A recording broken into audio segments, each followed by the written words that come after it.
to be that sort of old school, just do the work, do a good job, and it pays off in the end. But that takes a long time for it to really start to flow through, because you're relying purely on word of mouth. And if you can take that and communicate it to people outside that face-to-face interaction, you don't even know what doorways it's going to open up in the future. Right. You really don't. The more we work with builders, the more we notice that they don't like the fact that they have to put in so much effort to build trust with a brand new prospect. All they want is prospective clients that come to them already educated and trusted. In this podcast, JP interviews Bill from DivBuild. Bill tells the whole story of how he created DivBuild and how he now builds massive trust easily with his prospective clients, so that he can be seen as the expert and the builder of choice and build a predictable pipeline. Bill, first up, big thank you for coming in today and chatting with me. Pleasure. Been looking forward to it for a long time. I know you've been giving some thought to what we're going to be talking about today, but a big thing from my end and why I wanted to talk to you, I think the journey that you've been on and what you've shared with me over the last 18 months, 2 years, I think it's an awesome story, and just some of the learnings, the milestones and growth that you've seen. And I was hoping that you could share a bit about that with us today, if that's all right. Yeah, absolutely. I think you're right. My journey has been rather typical as far as challenges and I guess desires with the business. Yeah. Maybe to jump straight into it, your entry into the industry may have been a bit different from most. Take us back to what were you doing before you got into building, and how did you get into building? Yes, so I was really fortunate. I started a mature age apprenticeship at 31. Yeah. A friend of mine was a builder and gave me the opportunity to come on, and it was around the time my first daughter was born. Okay. So it was a real life shift. Yeah. But prior to that, I've always been in the outdoor industry. Yeah. Working in teaching skiing. Yeah. And sales, customer service, and running small businesses, essentially. Okay. So I bring a fair different sort of skill set to it from the beginning. And two questions I want to ask you there. One, what did you find appealing about construction? So going from that, what got you to shift into construction?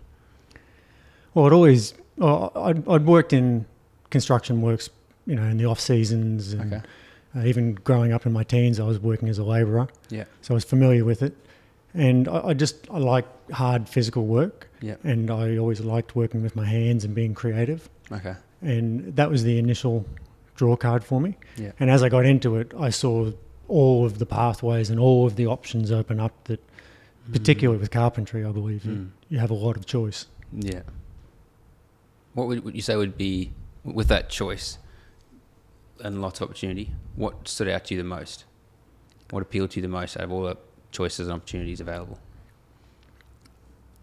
I enjoyed the whole dynamics of, particularly once you get off the tools or you're not working for somebody else and you start dealing with customers, looking at the different types of projects, and there's a challenge every day. I mean, there really is.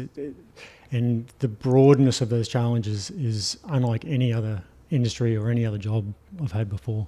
Yeah, wow. And with the other question I had for you was, coming from that outdoor business experience, which I think is different from a lot of guys that we work with, and a lot of guys in the industry that might do a trade straight out of school and then do that path. What sort of skill set and learnings did you take from that into what you're doing today? Well, I think the most unique one would be the customer service. Yeah, right. Okay. That is very important. Very, very important. Yeah. And I held account management roles, in sales and learning to figure out what it is the customer wants. Yeah. That's not something that most people who come straight out of trade or straight out of high school or going straight into a trade get. It's very practical.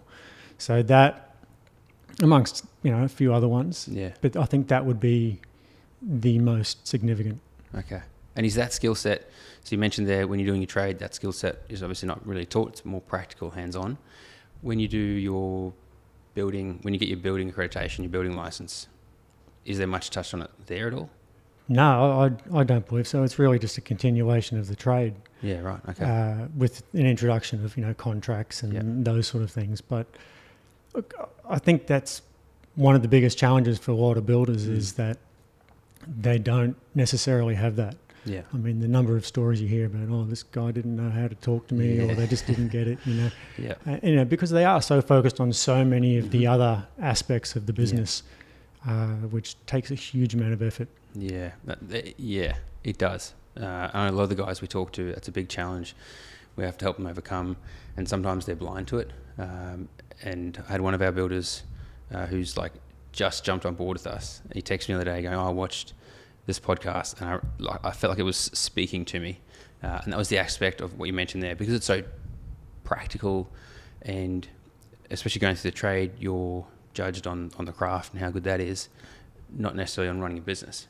Absolutely. And those are two very different pieces, both very, very important when it comes to running your own building company. That's right. Yeah. Yeah. Look, as someone's business starts to grow, particularly in the early days when they don't have their systems and their processes, and that can be a very labour intensive and also occupies a large amount of headspace. Yeah. So I can understand why, certain things slip or don't get the focus that they require. Yeah. And I'm sure we'll touch on that later about systems we will. and so on. But yeah, that's one of the things that you're trying to juggle. Particularly, there's just so much to learn going out there. I went out, I was pretty green. Yeah. But let's jump straight into that. So you've had this big journey over the last 18 months, 2 years. No doubt we're going to jump in, like you said, systems and all sorts of changes you made.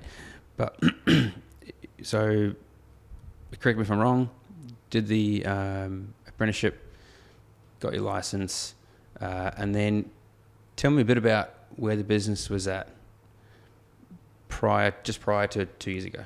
What were you doing? How did it look? And then what were some of the challenges? So I guess stepping back just a little bit more, I finished my apprenticeship in 2 years. Okay. Given that I'd had sort of prior experience in the industry, I checked all the boxes, I had good task frequency, and I could go through. From there, I just started subcontracting to builders. Okay. And as soon as I could, I got my builder's license and I went out and did projects. Okay. So in the early stages, I was doing everything I possibly could. Yeah. But there's just so much to do. Yeah. And the business sort of grew and grew and grew, and along the way you're learning your lessons. Yeah. And I found myself at a point where my time was very, very stretched. Yeah. I couldn't be on the tools. I couldn't be doing both. I couldn't be on the tools and lining up the next projects, even though we're a small team and we're only running one project at a time. Yeah. So I started to look for, better ways to do things, which I always had been, but it's a matter of how you find those, I believe. Yeah, right. And when I think a lot of the guys watching this will resonate with that. They're either in that situation or trying to work out of that situation of on the tools and running the business. In that situation, what impact is that having on you and the business when you're trying to do all that? Well, there's so much to do, you can't do all of it well. Okay. And particularly when you hold yourself to a really high standard, that then ends up reflecting on you from your day-to-day life, stress, relationships, family, your staff and your subcontractors, and also the experience of the client. So I found that I needed to say, okay, I need to take this leap. Yeah. And what was that? So no doubt those challenges didn't just spring up overnight. You would have been sort of experiencing them. What do you feel was the trigger point? What made you, what you said there, take that leap? And where did you first come across information or that things could be different? About 4 years ago, I started a sort of a personal development sort of journey, I guess. Yeah. I don't really like that sort of terminology, but that's the way it comes out. And as part of that, there was a lot of awareness, mindfulness activities. Yeah. I quit drinking altogether, and just because I had big projects, I was under a lot of stress and I needed as much clarity of mind as possible. Mm. And those things, once you start to implement them, they take time to sort of gain traction, and they begin to paint a picture of the situation. So going into that point 2 years ago where I got off the tools, I'd already been doing work prior to that. Okay. So I was moving in that direction. Yeah. And was that a hard transition to step off the tools? No, I found it quite easy. I mean, there was definitely very hard aspects of it. Yeah. And a lot of lessons also came from that. Yeah. but I found it freeing in that I wasn't sitting there going, oh, I've got to get that quote through. I said I'd get it through today. Yeah. Oh, I haven't done it. Oh, I've got to do this. Because I then had more time to do it. Yeah. And also no excuses. I had the time. I know one thing that, or how we came across you was through Kurt, Builders Coach. How did you come across him? And I know a lot of the guys out there that are looking at getting help from third-party experts in terms of mentorship or coaching or anything like that. Were you skeptical to do something like that, or what were some of those? I was. Over the years, I think I've done things the hard way for too long, and that has its own benefits, because the lessons that I've learned have been very, very solid lessons. Yeah. I think I just reached that point in time where I was open to new experiences and looking for different ways. Yeah. And I can't remember exactly how I came across Kurt, but that was about 18 months ago. So I'd been doing business development for 6 months. Yeah. Yeah. And I think I jumped in and I listened to a podcast. Yeah. I don't remember how I heard about it, but Yeah. I thought, I'll just see what this is. And I was skeptical. Yeah. Coming from a sales background. Yeah. I understand. I understand how these things are presented. Yeah. And the motives behind them. So, and I'd also tried a lot of things prior to that were unsuccessful. And what was it about this time around that you thought, okay, maybe this could be different? I had the time to invest in it. Okay. And it really was after the challenges of the 7 years of trying to set up the business and making progress, I was still at a point where I thought, I've got to find a better way, otherwise this isn't worth it. Right. So after running for 7 years, you hadn't felt like you had that, I've arrived at what I've been working so hard to achieve? No, that's an interesting point. Yeah. I hadn't arrived in the way that the business itself was running. Okay. But over that time, I had, not knowingly, until I stepped back and had some perspective on it, actually realised what we had achieved. Yeah, wow. So the body of work that we had, the relationships with our subcontractors, my staff particularly. Yeah. And then also the ongoing, just ever building client base. I probably touched on a bit of that, the mindfulness stuff I know you're passionate about. Yeah. Being able to have that perspective and stop and take note of where things are at and just see them for what they are, as opposed to being so contracted and focused on the daily tasks. Yeah. And once I started working with Kurt, and you get into business development and personal development, professional development, you do a lot of these exercises. You do your reflection and review exercises, and they are critical, and you just don't do those unless you're prompted or you already know. Yeah. What would you say to people who, like those exercises that you would go through, some people outside who haven't done anything like that in the past, very skeptical, maybe those with an old school mindset, that's all wishy-washy. What would you say to something like that? Well, it's absolutely, it does what it says. If you commit to it and you accept it, it does what it says. It does what it's intended to do. And so it's all about the way you approach it. You have to be committed. Yeah. And I remember in the early stages when you first make contact with Kurt, it's, there's a selections process essentially, and you feel like you're sort of being interviewed, and it's a two-way interview really.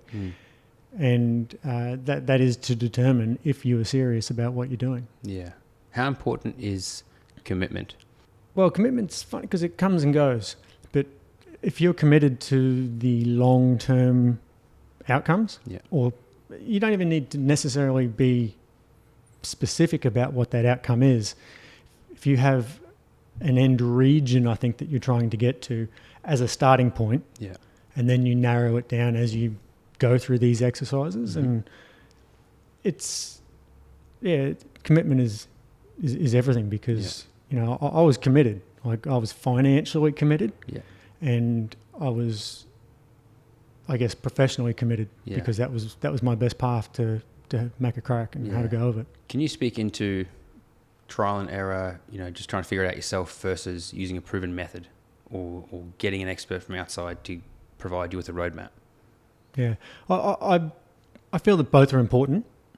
There's a lot of things that you just really, nothing will replace that lived experience of those challenges as opposed to just having it handed to you. Yeah. So I think you need to get a good balance of that. Okay.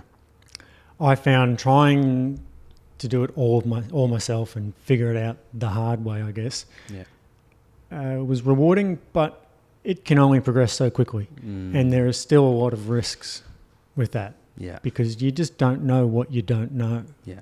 And there will always be something that you don't know if it's outside your field. Yeah. And even if it's in your field. Yeah. So once I went and I started following, finding the who, not how. Yeah. That's a big one. I felt a lot more calm, relaxed. I had more time. Yeah. And everything accelerated. Okay. What have been some in the last 18 months when you so 2 years you really started on that business growth, business development journey. 18 months ago, you made a key decision. In the last 18 months, what have been some big milestones, big key changes or decisions you've made or action you've taken that have been effective? I'd have to say, but firstly, my personal development. Yeah. Being in a place where I can be aware, assess a situation, and then make it the right decision. So that's from a personal side, that'd be it. From a business side, systems and processes. Okay. 100%. And can you walk us through that? Give us an example, or Yeah. what do you mean by I've systems and always process? been interested in systems and particularly, computer systems that help you out, project planning, whether it's point of sale systems in retail, that sort of stuff, trying to continually improve those systems. And I went through and I used a number of different systems. I probably used 4 or 5 different building programs, but I never found one that worked for me. Yeah. 18 months ago, I signed up with Builder-Trend again. I had done it about 4 or 5 years ago. Yeah. Didn't work for me because I didn't implement it correctly. Where now I fully committed to it, and it's sort of turbocharged the whole business. It allowed the turbocharging of the business. Yeah, nice. Okay. That's the important part, systems and processes. Yeah. What's one other thing that you think the changes you made within the business that you saw a notable shift, or it helped things get easier? Well, so starting with Builder-Trend, so from a scheduling point of view, we had reasonable scheduling capacity before, but it was still labour intensive. You had to be moving things around, manually adjusting things. And we went from doing, one project easily, you might be doing a $250,000 small reno somewhere over, a couple month period, to being able to run 3 of those consecutively with the same number of people. Right. Because we had that control, visibility, scheduling. Yeah. So what impact has that had on you and the business? Well, firstly, it just pushes turnover up. Okay. Over a shorter period of time. So you're covering overheads. Yeah. You're not struggling, but it's improved the guy's experience on site. Yeah. It's improved the client's experience because we deliver on or ahead of schedule. Wow. It's improved the subcontractor experience because they know that when you book them in, we'll be there. So particularly in these really tough times with the last 2 years of trying to just get guys to site, they go, no, that's when we'll be there. Yeah. Yeah. Wow. So it really gives you, by the sounds, a lot of clarity looking forward. Yeah, and it frees up headspace. How important is that, Bill? How important is as free headspace? Oh, it's critical. If you're overwhelmed, man, you're not going to get much done, or not much well. Yeah. Really, if you can sit back and take the time to make the right decision, as opposed to just being reactive. That's a big one. If we jump into that reactive, because that has come up a lot, obviously, in the last 2-3 years. What are some things that you've done? I mean, you've just mentioned one there, But what are some other things that you've done that has helped you be more proactive than reactive? Like I would say, a lot of the market has just been reactive and more survival. What is, Mindset, number one. Okay. Mindset. It was quite an interesting contrast this year coming back from the construction break. Yeah. I took an extended one. I was off for 4 weeks. And you come back and you start talking to people, and there's just a stark contrast between those like myself who think, oh, wow, this is great. I'm looking forward to a great year ahead. Yeah. And then it's easy to forget that there's a whole bunch of other experiences out there for people. And there's still those guys going, oh, man, it's just so hard. And so having that difference in mindset about what's to come and how you're approaching things changes your outlook on and your experience. Yeah, wow. In terms of the perspective, like we're talking about earlier off camera, but how important that perspective is how it can be the same situation, but a different perspective can make all the difference on how you move through, let's say, a challenge, or how you make the most of an opportunity, or whether you see the opportunities even there. Yeah, absolutely. If you're not, I guess one of the things we were talking about was when you walk into a room or you're in a situation, it might be a discussion with a client, or you've turned up to site and there's a problem. If you start focusing and you're like, and it's just overwhelming, and your perspective is so focused on that, it's quite a contracted feeling. Yeah. And you're not open to what else is around. You know, you're not open to other solutions, or you're making a decision in isolation. Yeah, for sure. What is there some good content that you listen to or read in terms of business growth, business development? Yeah, so I've never been particularly one for reading. Listen to a few audiobooks here and there. When Kurt flicks something through, I generally have a bit of a listen to it, and there's been some good info there. But personally, the most impactful resource would be my meditation and mindfulness exercises, and I got onto that about 4 years ago with Sam Harris, and the Waking Up app, and beyond that, that's from there you hear someone and then you follow their little path. And that's helped you to grow and be a better version. Awesome. And if we then jump to so in the last 2 years, at some stage we met, and then you came on board with us.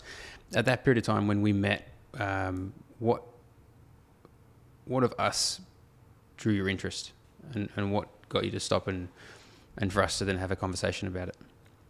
So I came across you guys through Kurt again. I was just looking at all the options out there, and to be honest, I didn't think that it was anything I needed now. I saw it as something off in the future. I wasn't in a position, or I wasn't necessarily ready to invest in it as heavily as I needed to.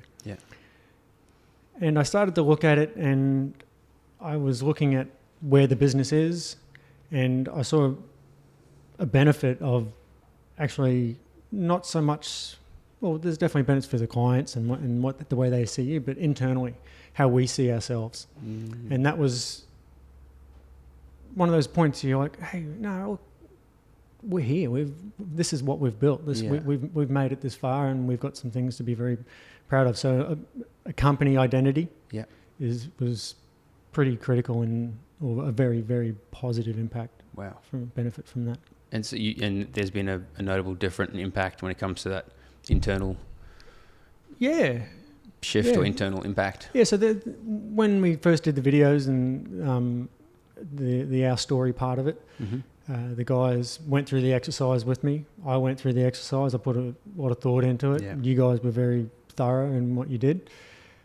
And the team said, oh, I think that pretty accurately captures where we are. And we all sort of had our moments of sitting around and going, wow, we have done that.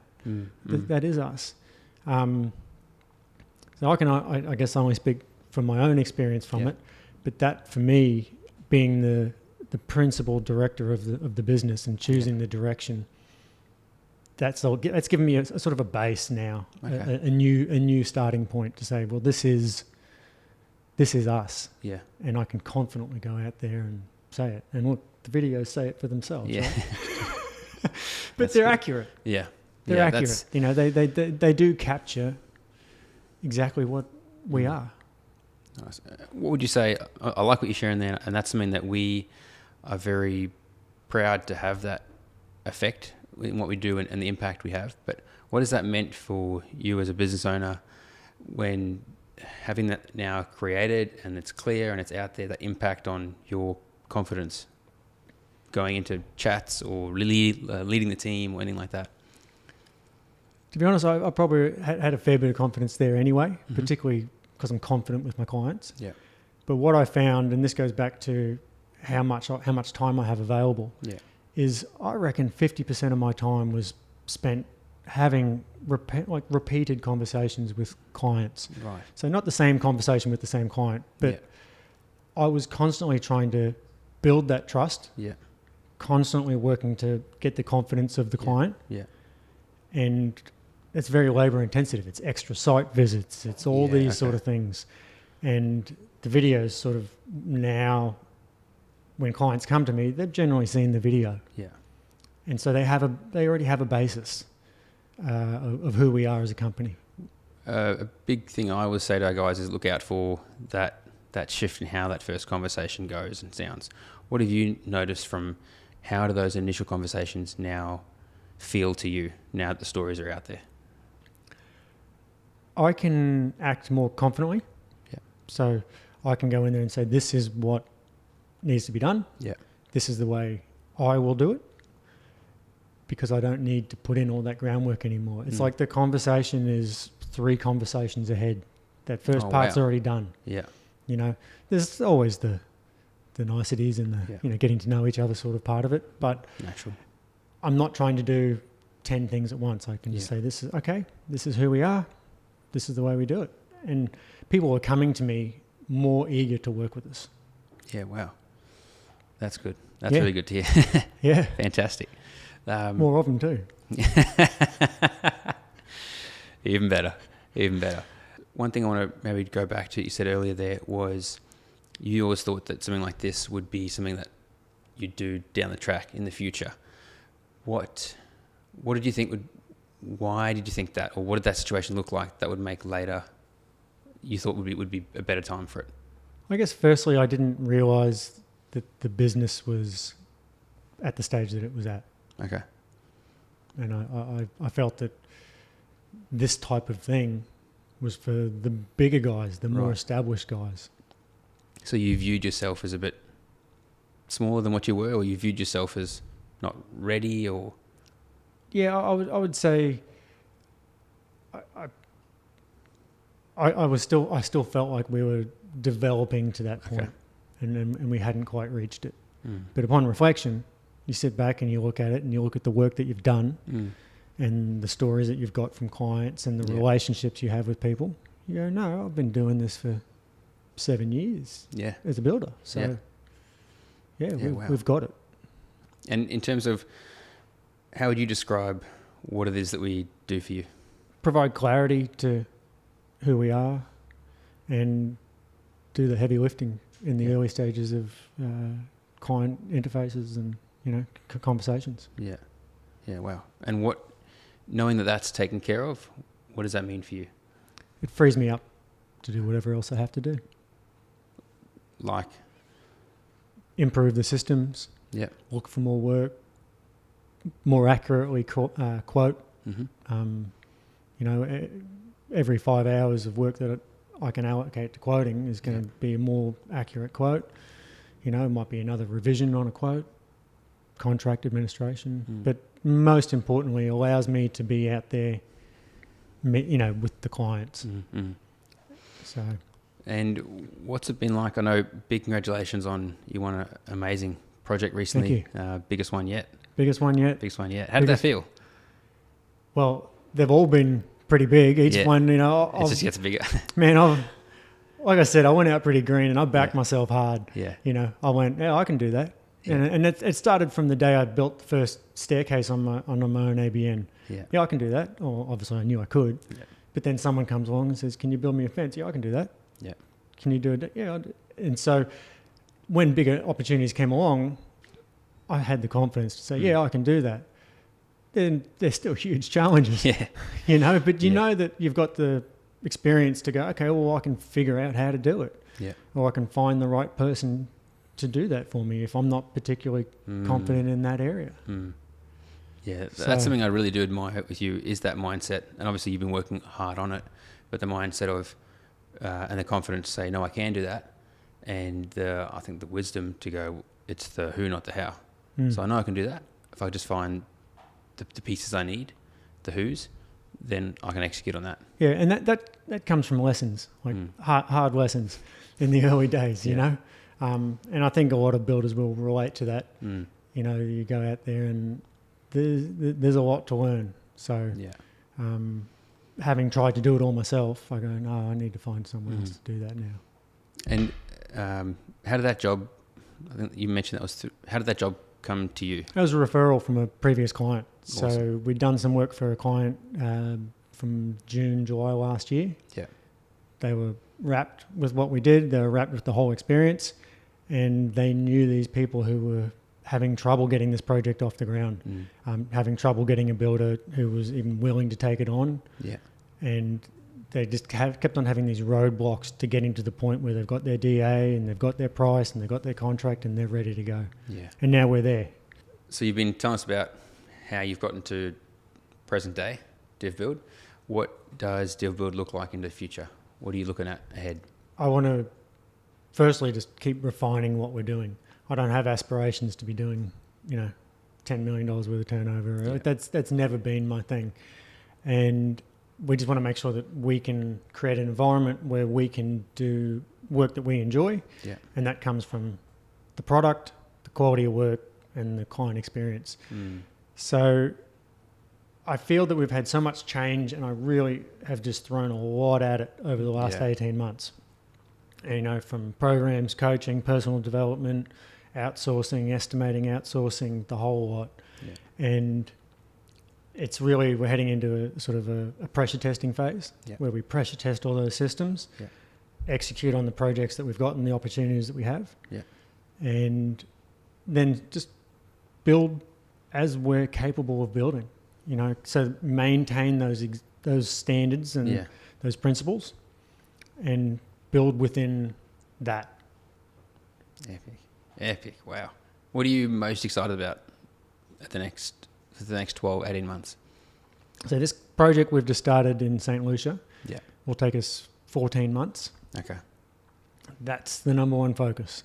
Nice. That's the number one focus from a current active project point of view. Yeah.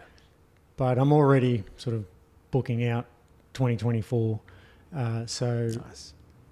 we have, I guess, a lot of opportunity there to, like, I guess, you know, keep just doing it right. Yeah. Yeah. And I think, and seeing the outcome of all the changes that we've made is, seeing it go, hey, look, we've made these changes, we've implemented them, we've done it thoughtfully and consistently, and we delivered on it, and it worked. Yeah. And like that is like, yeah, man, all right, we're doing it. You know, like we're really, those things work, and now then we keep continually refining it. Keep optimizing it. Yeah. Nice. One thing I like what you said there earlier, which is pressure testing. Keeping this really transparent for the listeners. We've been working together now for a little while. You've been pressure testing us, and we've been pressure testing everything we're doing with you. What has been some of the impact that you've been seeing from that? Well, the number of leads coming through the door and the number of quality leads, has increased substantially, which gives us more choice and options. Yeah. But we're progressing carefully, right? Yeah, like, of course. DivBuild, like, I'm not about taking risks. It's actually funny, and I could maybe talk about that, but I never consider myself a risk taker. But this is one of the most risky industries, right? And when I look at some of the things I've done, man, it was risky. I just didn't know it. Yeah. So, look, it's about moving methodically through these things, and systems take a long time to implement. When you do big projects, 14 months long, it takes a long time to turn things around, and that was one of the challenges in the past. Okay. So being very mindful of that, it's about going, okay, so where are we going? Yeah. And how are we going to sort of get those things in place now so that when we need them, they're already there. With that approach, I mean, that's a nice longer term approach going, what do we need to be doing now? You know, the classic, when's the best time to plant a tree? 10 years ago, yesterday or today. And so what we're doing, I know we've talked about in the past, and you understand the big picture, long-term effect. But maybe can you lean into that or discuss that, the long-term drivers or the long-term impact or goals with what we're doing with the marketing side of things? Yeah, so I guess longer term, we've got some short-term goals, but like I said, we're booking out into 2024. So the real goal is to increase the quality of the leads and the quality of the projects into the future. So 2024 and beyond. And that has this multiplier effect on the business, because you can choose the projects that you like to do. Yeah. You can avoid the risky projects. Yeah. You can price them the way you need to price them. And if you don't get the work, well, you don't want to be doing it. So it gives you choice and option. And then from there, it flows down, because you've got the resources to invest in more systems.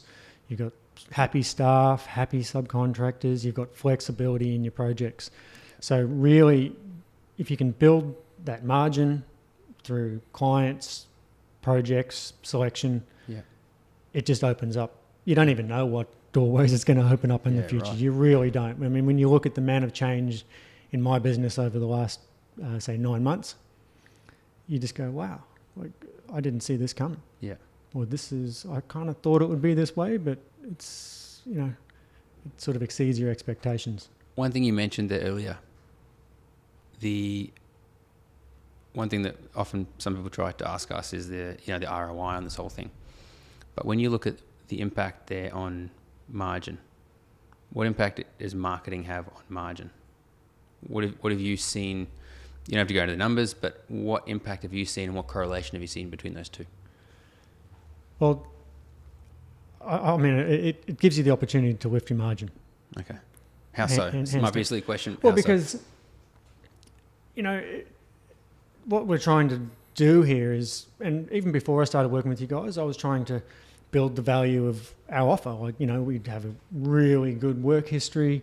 We've done some amazing projects. The quality of our work is just, it was never in question. We just keep going until it's sort of perfect. Yeah. But that's a slow build. That takes a long time for it to really start to flow through, because you're relying purely on word of mouth. Yeah. And if you can take that and communicate it to people outside that, that face-to-face interaction of someone you did a project for 3 years ago, had a barbecue last week with someone, that's a long burn. Yeah. Right? So if you can kind of just keep feeding it in, and you don't know what's out there. And one of the surprising things for me, since we started doing the videos and then marketing them, was, there's just so many people who have no idea about us. Yeah. Like, they're really, like, you think, particularly in Brisbane, it's a pretty small city. You're running around, you're like, people know me, not in a cocky way, but you think, we're here. And if someone needs to find me, they're going to find me. Yeah. Well, that's not how it works. There's too many other things competing for their attention. Yeah, yeah. So you have to be a part of it. Yeah. Maybe speaking to that, because that's something that often I have to try and understand when I'm having the conversations with builders and understanding whether what we do will work for them. And I'm trying to understand, okay, a big question to ask them is that awareness. How aware do you think the market is of their existence? And you get a huge variation of answers. Obviously, some people have maybe it's bigger in their head than they think, or they're not honest with themselves. What's realistically, I would say you're a good example of builders around Australia, especially when you look at 2 years back. What would you say is the difference now in terms of awareness compared to back then? Well, I was so focused on working, I wanted to be that small sort of boutique-y type builder. Maybe boutique is not the right word, but just that pure, genuine service, pure quality, good people, good interactions, right? Yeah. Yeah. And it's quite a small view, How so? In that you're sort of just relying on the work that you're doing, and you're just moving within your little areas. Yeah. But from a perspective point of view, you're looking at, what's the next one project, or what's the next this. But as we all know, I mean, all it takes is you look at the GDP figures and look at the percentage of what construction makes up there, and you look around and you start driving around and looking at, okay, there's that builder there, look at that project. Yeah. Like, it's just a massive, massive industry. And so there's huge potential there, huge potential. Yeah.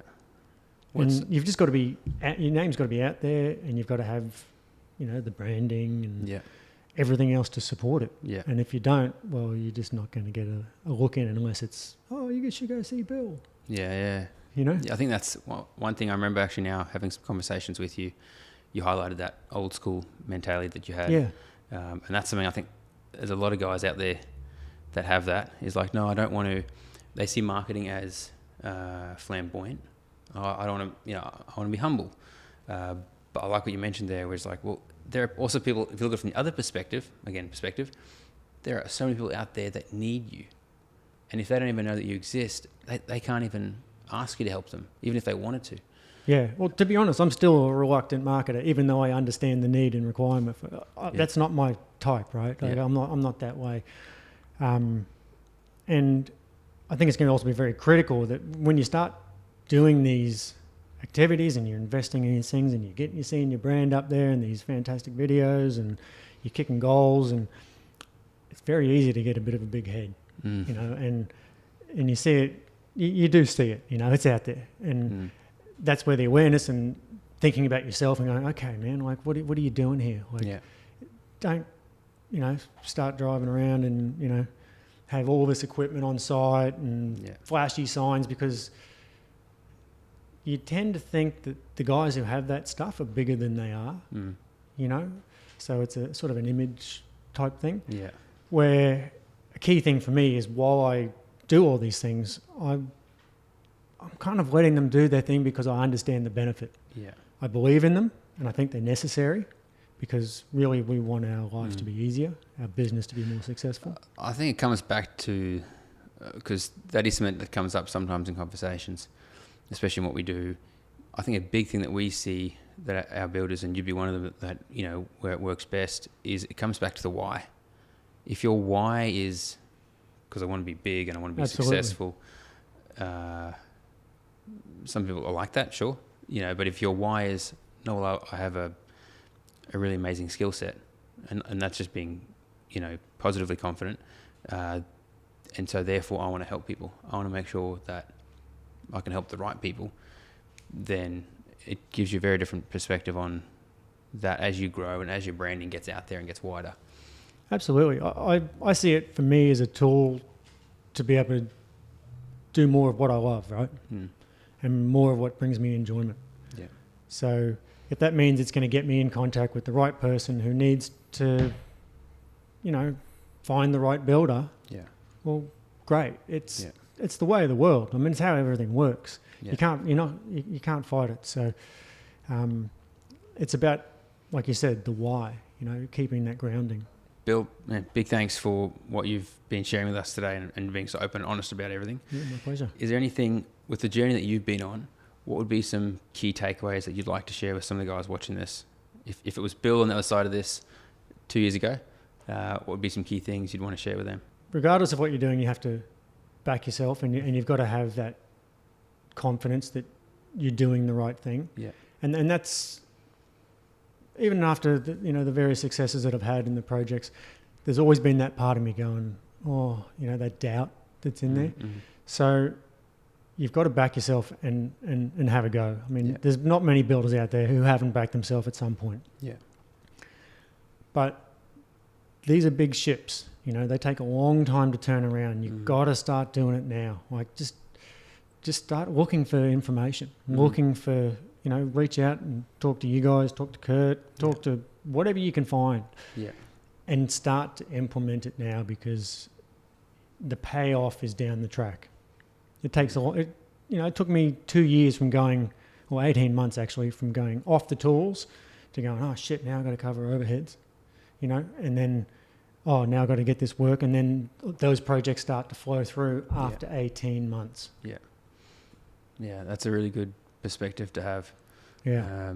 It takes understanding that turnaround, because that can be very common where you start a conversation with someone and then to sign contract or finishing the build, that's a long Well, my journey. preliminaries are usually 12 months Yeah. Okay. from first contact through to, okay, here's a contract. Yeah. And it just takes a long time to get there. So just get into it now, you know, start looking at the systems, do things that are going to give you the confidence to be able to operate the way you probably feel you should be able to, and not being hindered. Yeah. Awesome. Bill, big thank you very much, man. My pleasure. Thank you. Thank you for listening or watching this podcast. If you're not already subscribed, visit bizvideo.com.au/podcast, where you can enter your email and then we will send you each new episode.